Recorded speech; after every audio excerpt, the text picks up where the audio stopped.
when I want to ship a package,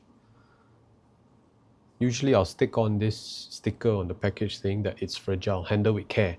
Basically what I'm doing is telling the person that is handling my package that whatever I'm shipping inside, it might be a glass, it might be wood, it might be a sculpture, basically telling the person that is handling it to pay more attention to it and don't simply throw my package around because it's fragile. Now, is there something that is opposite of fragile? Because fragile means it's easily broken. And what if there's a package that I would like to ship that likes to be thrown around? In this case, instead of fragile, a package that is anti-fragile. So for example, there's actually no word for it other than anti-fragile because the so-called founder of anti-fragile is basically Nassim Taleb. He coined the term because fragile means solid, easily broken. Anti-fragile is the total opposite of fragile, which is maybe you embrace volatility, you embrace people throwing you around. And anti-fragile is not robust, it's not resilient. Anti-fragile is something that embraces disorder, chaos, and actually there are a lot of companies out there or businesses out there that is actually very fragile. During the COVID time, we actually saw a lot of small businesses, restaurants, even the big chains closed down because there was no sales coming in. So in that sense, there's a lot of businesses out there that is fragile. And to illustrate, we can actually draw a fragile curve in this example, whereby you have the maximum gain at the top, which is, for example, if you own a restaurant, you have 20 tables. For a certain day, if you were to fill up that 20 tables every hour, which means every hour new bunch of people coming in and ordering food, there is actually a maximum gain for the restaurant. But when COVID hits, the losses will be unlimited because nobody will come in, your raw material or your vegetables will become spoiled, then you have to buy them again, buy a new batch of raw material again. So in this case, the gains is unlimited. So that's the fragile curve. And if we look at the opposite of fragile, which is anti-fragile curve, it means that you have maximum loss, but an unlimited gain. So is there companies out there that actually looks like anti-fragile, or maybe they have a business model that is fragile, but then they structure their business in a way that it makes them anti-fragile? So for example, when we look back at the restaurant business, or maybe the hotel business, a good example would be hotel business. You get a loan. You get a loan from the bank. You purchase the piece of land and you build your hotel. Maybe 3 years. It takes 3 years or 4 years, and then or maybe 5 years down the road, once your hotel is completed, renovation is all done, you start to sell your rooms.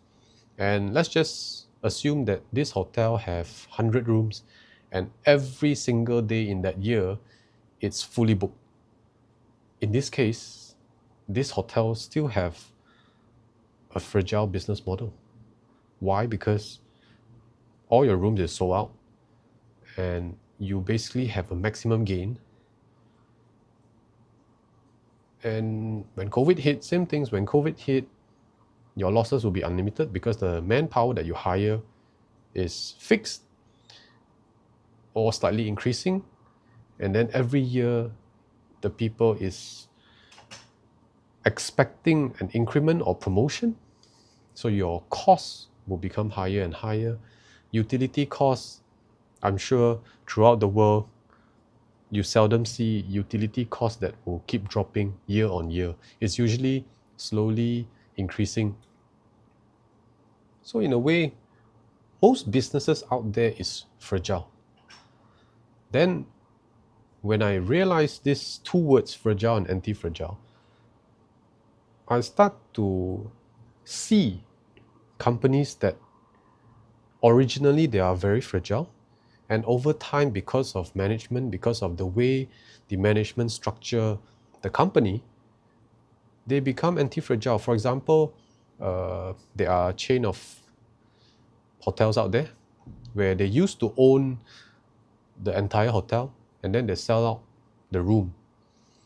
And slowly they switch the business model to, instead of owning all the room, they sell out the rooms to investors or anybody that wants to buy the room or the units itself. They sell the units out, and in turn, they become a hotel management company. So they will operate the hotel. They will charge a fee for operating the hotel, and they will charge a fee for managing of cleanliness, and then they will charge a fee for marketing the hotel. So in this case, they are passing on the risk from themselves to investors. At the same time, they are earning management fee, and every year the management fee keep going up, and then the cleaning fee, the marketing fee. So in this case, for companies like this, their cost is fairly low, right? Because all they need to do is just get a loan from the bank and build the hotel. Once the hotel is completed, or while it's building, they start selling out all the individual units. So, and when they sell, they get a profit from it as well. And once they have sold it, they charge a management fee every month. Yeah, this is a business that is once fragile, and we see a whole industry that is shifting towards this model as well, from fragile towards anti-fragile. And another brand that I saw, because I was when you go to a pharmacy, usually you see this brand.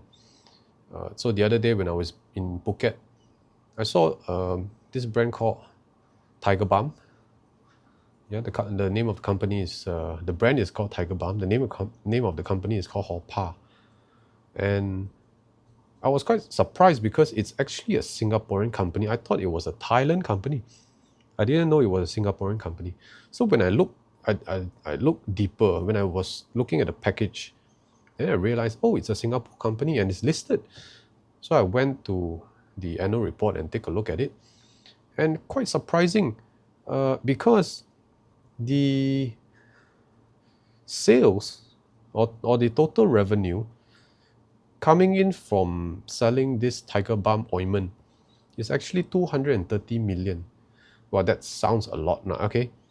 But the shocking part is, in 2025, they earned 230 million revenue. But the dividend income, or you call it the other income, is actually 189 million.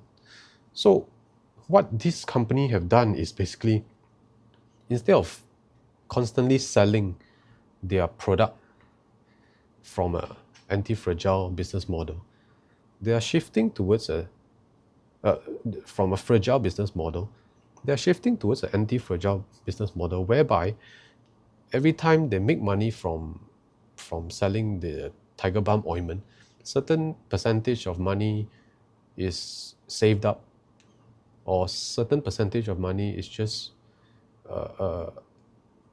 used to buy companies, or used to buy listed companies.